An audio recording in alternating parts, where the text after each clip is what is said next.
Hello guys, welcome back. Logic पढ़ रहे थे हम लोग। ठीक है, तो लॉजिक के 7 लेक्चर्स हो गए। 8 लेक्चर स्टार्ट करते हैं आज। तो आज जो हम लोग टॉपिक पढ़ने वाले हैं लॉजिक का, that is quantifiers and quantified statement. ठीक है, आज का हमारा टॉपिक है क्वांटिफायर्स एंड क्वांटिफाइड स्टेटमेंट्स। ठीक है, तो क्वांटिफायर्स एंड क्वांटिफाइड स्टेटमेंट क्या देखते हैं। सबसे पहले चीज, ये आप लोगों को पता है ये क्या है, ये कौन से टाइप का सेंटेंस है बच्चों?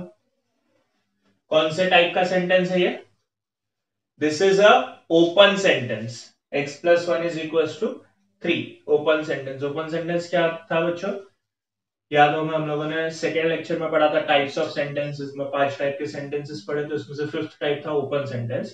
जो मैंने आपको बताया था, under a specific condition open sentences can be converted into statements, और वही कंडीशन अब हमें पढ़नी है। ठीक है, तो x plus one is equal to 3 is open sentence because इसकी ट्रुथ वैल्यू डिपेंड करती है वेरिएबल x पे। अगर मैंने x के लिए 2 पुट की तो 2 plus one is equal to 3 true. अगर 2 के अलावा और कुछ पुट किया तो इट इज फॉल्स। तो it has a changing truth value, hence it can not be considered as a statement but it is considered as a open sentence. ठीक है, अब इसके अंदर कुछ चेंजेस करते हैं, कुछ स्पेसिफिक वर्ड्स यूज करते हैं जिससे ये अपना टाइप चेंज कर देगा। जैसे ये है, देखो मैंने इसमें चेंजेस क्या किए। ये x plus one is equal to 3 है, उसके पहले कुछ लिखा है। क्या लिखा है देखो, for some x belongs to n। ये बिलोंग्स टू का सिंबल है। For some x belongs to n, n मतलब natural number, such that x plus one is equal to 3। इसका मतलब क्या है? कुछ नेचुरल नंबर्स में वन ऐड करने से 3 आता है।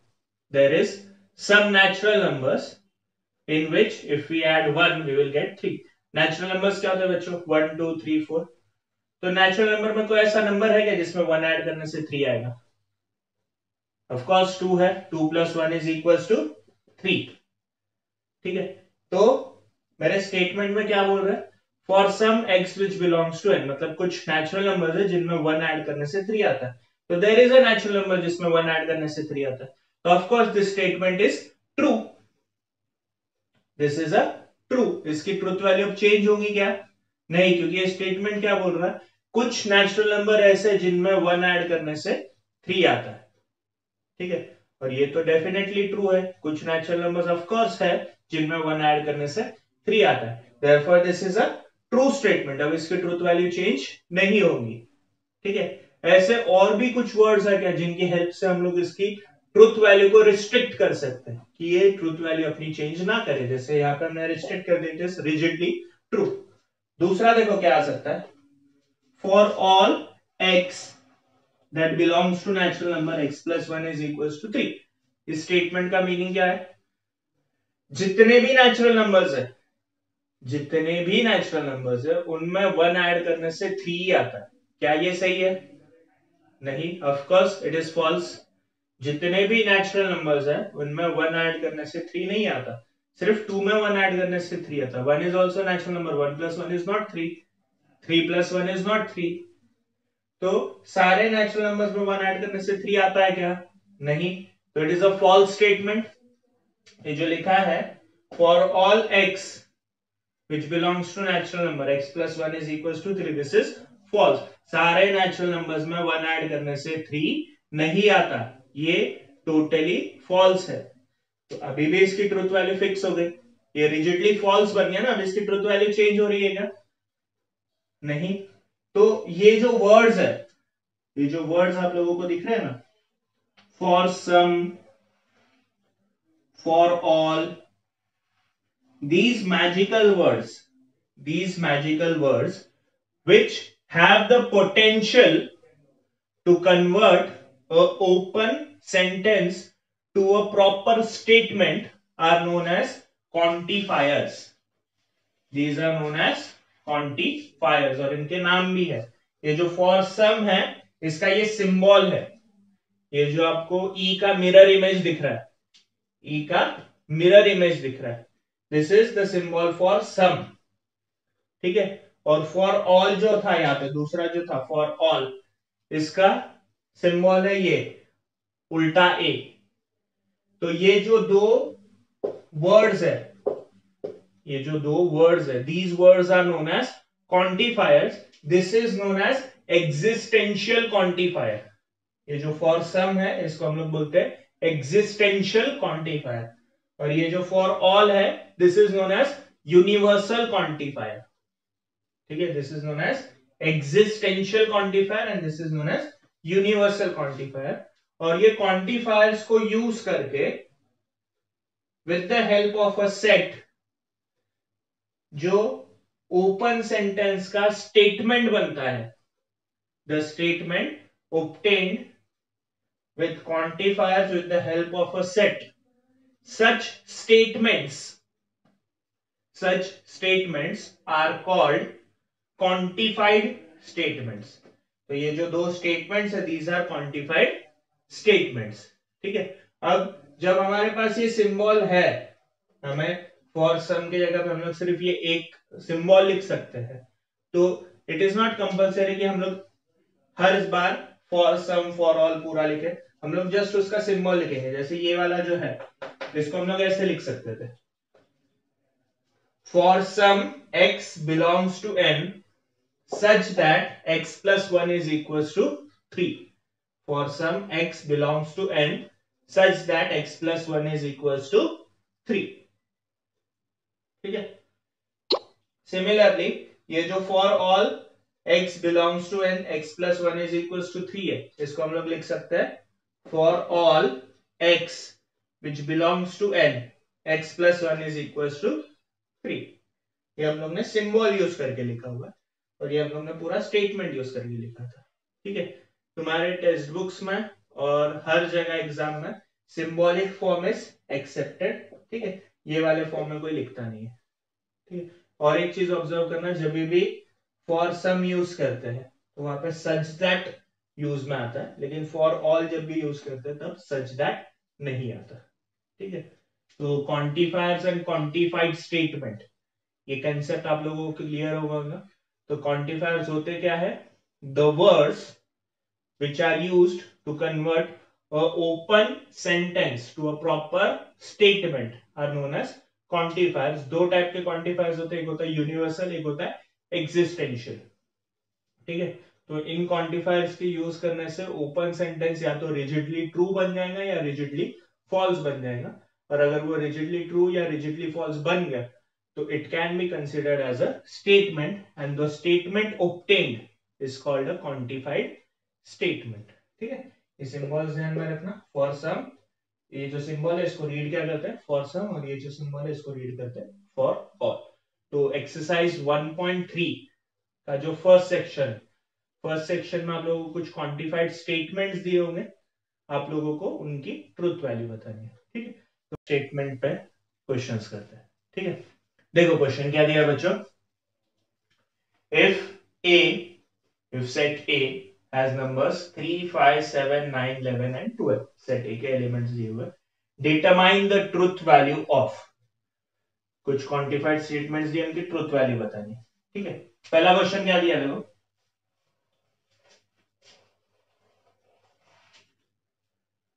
for some x which belongs to A such that x minus 8 is equals to 1, इसकी ट्रुथ वैल्यू बतानी।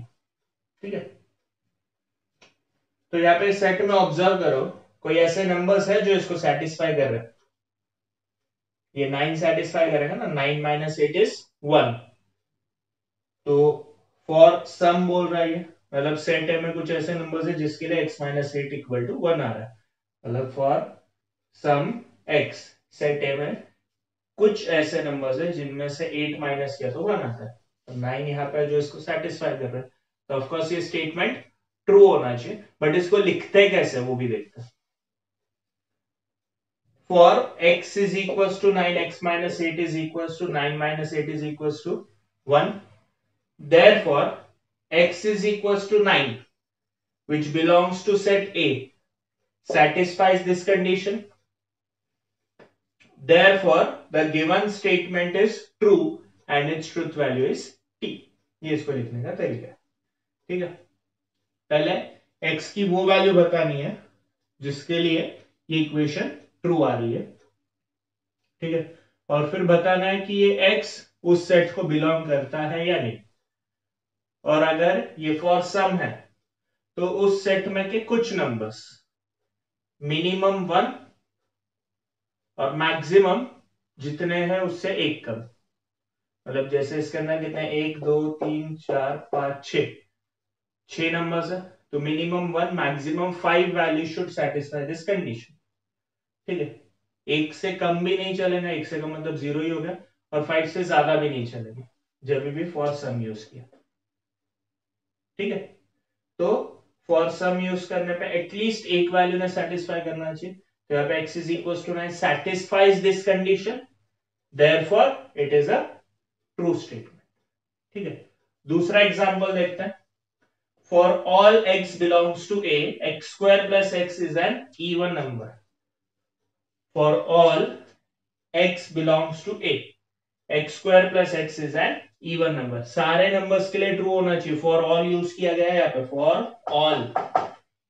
ठीक है, तो हम लोग ट्राई करते हैं। एक्स स्क्वायर प्लस एक्स, इसके स्क्वायर में इसको भी ऐड करना। 3 का स्क्वायर 9, 9 प्लस 3 12, इवन, डन, ये तो आ रहा है। 5 का स्क्वायर बच्चों 25, 25 प्लस 5 30 आ रहा है, इवन है ना। 7 का स्क्वायर 49 प्लस 7 56, अगेन इवन।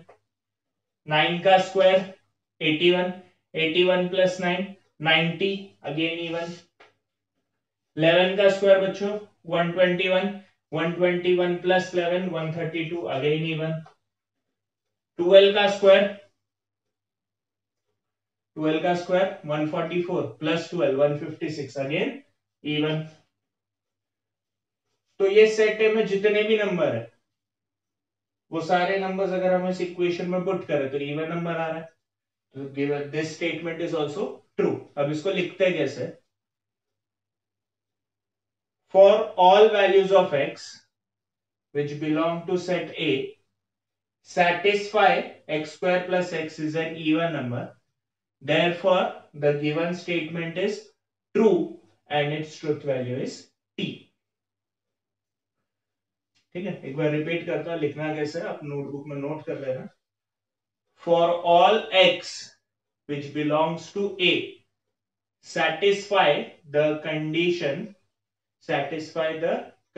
या satisfy the equation x square plus x is an even number, therefore it is a true statement and its truth value is t।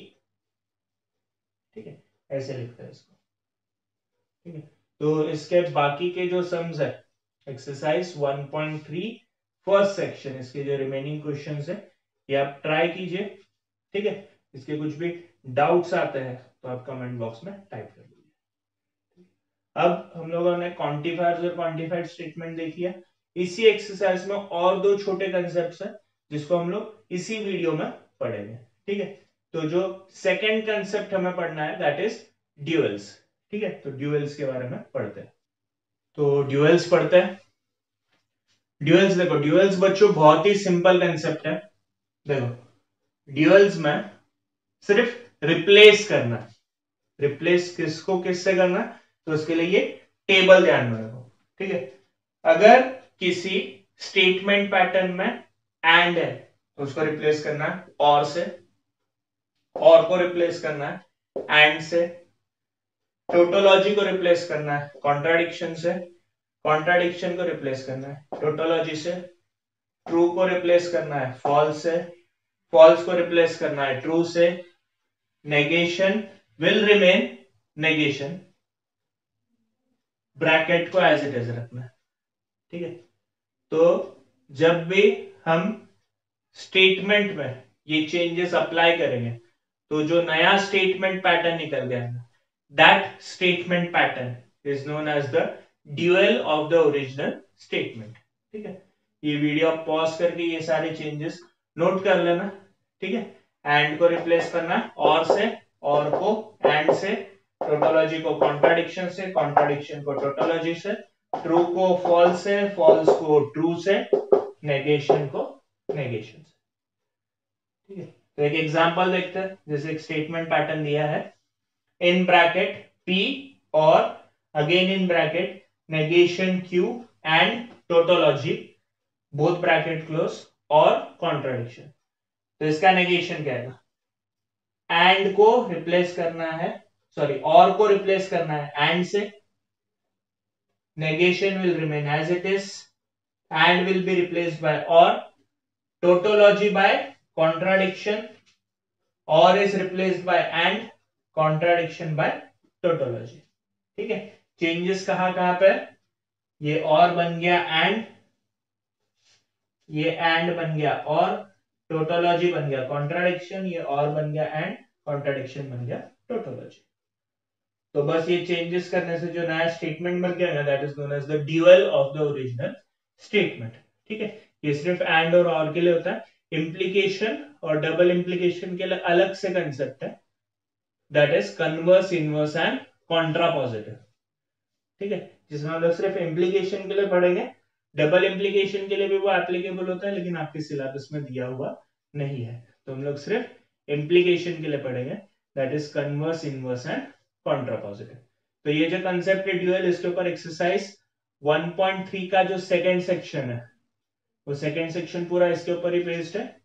तो ये देख के, ये एग्जांपल्स देख के आप एक्सरसाइज 1.2 1.3 का सेकंड सेक्शन पूरा सॉल्व कर सकते हो। और आई एम 100% श्योर कि ये वाले कंसेप्ट में आपको कोई डिफिकल्टी नहीं आएगी। ये सबसे सिंपल कंसेप्ट है, सिर्फ रिप्लेसमेंट आपको ध्यान में रहनी चाहिए। ठीक है, तो रिप्लेसमेंट एक बार अच्छे से रिवाइज कर लो, इसका एक चार्ट बना के लगा लो, बस 2 मिनट भी आप इसको देख लोगे तो आराम से आप ये कंसेप्ट सीख लोगे। ठीक है, तो अभी कन्वर्स, इनवर्स और कॉन्ट्रापोजिटिव, तो कन्वर्स, इनवर्स, कॉन्ट्रापोजिटिव स्टार्ट करते हैं। जैसे मैंने आप लोगों को लास्ट अभी बताया था कि कन्वर्स, इनवर्स, कॉन्ट्रापोजिटिव जो है ये सिर्फ और सिर्फ इम्प्लीकेशन के लिए ही पढ़ना है हम लोगों को। ठीक है, तो सपोज एक इम्प्लीकेशन का स्टेटमेंट दिया है, कंडीशन का स्टेटमेंट दिया है, if sun is a star then 2 + 3 = 5। इसका कन्वर्स, इनवर्स और कॉन्ट्रापोजिटिव, ये तीन चीजें हम लोग फाइंड करेंगे।